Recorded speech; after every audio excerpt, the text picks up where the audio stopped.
Hey, I am currently filming in a...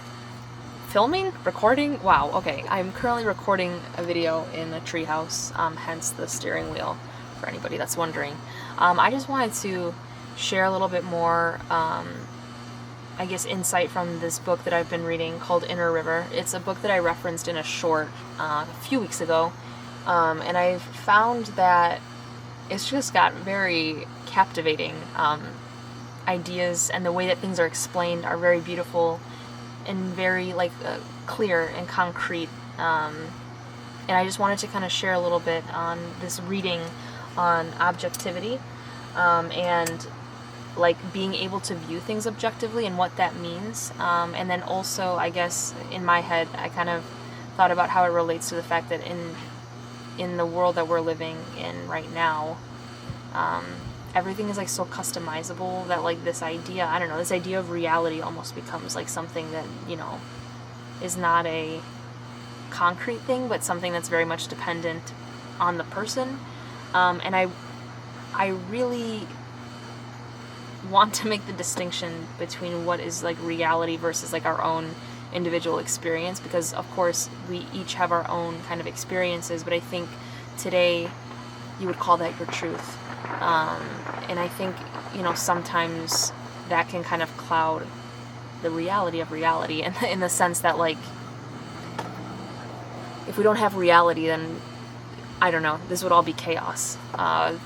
What would be the point? All of these kind of things, and more existential type topics. And I always kind of approach things in an existential way, but as an anti-existentialist, and it's very paradoxical and confusing, and I confuse myself half the time, so I won't get into that, but I did want to read this, because a lot of the things that are talked about in this book are actually really things that in my album, which I am working on, actually, it's been incredible to actually do something and finish it. So in the album that I'm working on, I'm trying to convey this, the paradox of life and reality, and there are no kind of hard and fast things, and with that being said, it's there are no hard and fast things, but how do all of these things relate to truth? And I feel even saying that, what even is truth? Because people think that they can just create what truth is, which is, again, I'm not going to talk about that right now, but I do want to kind of talk and dive deep into the thing that sparked my interest in even making a video. So it says, also, I'll be what's the word? Not paraphrasing, but this is a dialogue between people in a group, so I'll just kind of skip the, says this person, so bear with me here. So how do we know about anything? This is a tantalizing, fundamental question that philosophers and scientists have struggled with throughout the ages, as have all the great sociologists who form the canon of my discipline. There are no easy answers. Objectivity is extremely problematic, if not impossible to achieve, because we always approach reality and truth from our particular vantage point. We see parts of reality and consider them the whole picture. Philosophers and sociologists realize that we have been conditioned since infancy by our culture to think and view the world in certain ways, through a glass darkly, as St. Paul said. We see the world not directly and objectively as the world is in itself, or as God created it, but through the cultural lenses we've inherited. A Tibetan Buddhist, for example, views the world and what might be beyond the world through his or her conditioning as a Tibetan, in the same way that a Hindu or a Christian or a Muslim will see the world through the lens of his or her own culture. Our tendency is to be absolutely convinced that our way of perceiving the world is the only way, that we are singularly privileged in comparison to everybody else. We just don't know any other way. So we are, by being human, condemned to perceiving reality in biased ways. Sociologists have also pointed out that our class background, our ethnicity, our gender, our idiosyncrasies, and even our professional affiliations shapes in a major way how we see the world. We don't perceive the world as if we are disembodied spirits viewing it in purely objective ways. And I'll pause there for a second just to kind of find the next thing that I wanted to touch on. Hang on. Isn't there an escape from all that so that we can see the world as it is, independent of our opinions and biases? Presumably through science, but as modern critics of scientific knowledge have shown, even science cannot escape from this problem. Science can also be ideological, suffering from similar blinders and biases, so it isn't easy. Objectivity is a goal that we may never reach, yet we must constantly strive toward. I firmly believe, I continue, that the first step toward objectivity is to recognize that we are full of biases and prejudices, that in itself could make us more humble and less dogmatic about our perceptions of how things are. Alas, dogmatism is the source of political and religious fanaticism, which leads to holy wars. There's a tendency among the devoutly religious or ideologically committed to claim a monopoly on truth and wisdom and to consider others who aren't part of their own community as heathens or demonized adversaries. In extreme situations, this attitude can lead to the wholesale elimination of another group, ethnic cleansing, and the like. How can we escape from our ignorance and false perceptions, then? The only escape from our ignorance and prejudices is to develop our consciousness by cultivating our capacity for love, compassion, and selflessness. But that's what orthodoxy teaches. Exactly. We can reach our target, in an ultimate sense, only through divine grace, after we have done the hard work ourselves, that is. At the same time, we must keep in mind that God's wisdom is widespread in all his creation, so that we do not claim exclusive ownership of that wisdom. I like the Orthodox expression of the logos spermatikos, that is, that the seed of God's wisdom is planted in his entire creation. This is important to remember. So, to make a long story short, the closer we come to God, the more we come to know the world as it is in itself. That is, as God created it, and as God knows it. So I'll pause here for a second, because something as a musician and as an artist, something that I always kind of considered is, music can be beautiful in the sense that, you can hear something and it can really, touch something within you and trigger, a memory, whether that's good or, bad or, happy or sad or whatever the case might be.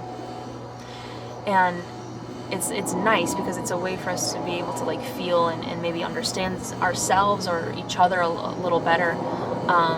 But then I always thought, well, what was the artist trying to communicate, and what is the truth of the song? So we all have our own interpretations of the song, and what that means for us, and the associations that we've grown to understand from hearing those things, and or seeing a painting or whatever the case might be. The creation itself, I guess you can say too, because at the end of the day, it's what was the intention? What was the artist's intention in creating it? And then once you know that, you can't unknow what the meaning of the song is, and you're still gonna have those or the painting or whatever, the work of art, you're still going to have all of those feelings towards it and associations, but then you start to think of the reality of the song. So I guess that's why, and I'm not trying to be a music snob or anything like that, and I'm really not, I'm the worst person to tell you who the names of the musicians are. If I like a song, I learn about the song, and I figure out what the song means, and maybe what was going on for the musician when he wrote it, or when someone paints something and you learn about what inspired the painting, and then you know the truth of that painting and how it came to be and how it exists. So I guess as it pertains to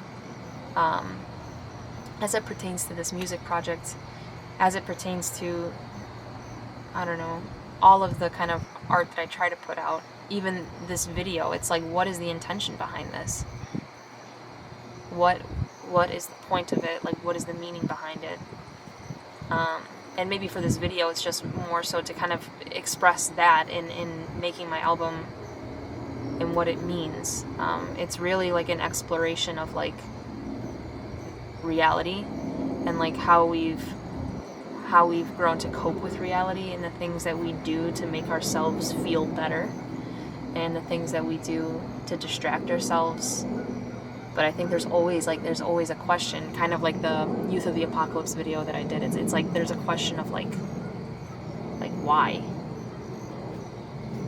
And some people will say, well, there is no why. This is all some sort of happy accident or whatever. But it's bullshit. I mean, how? yeah, so I don't know. I kind of just felt compelled to talk about that a little bit, and I'd be interested to hear people's thoughts and opinions on that, because for me, when I learn about what something is and what it's about, like there's certain songs that you listen to today and it's just like disgusting. Like it's like I don't know, promoting ideologies and singing about stupid crap. It's like, what's the point of doing that?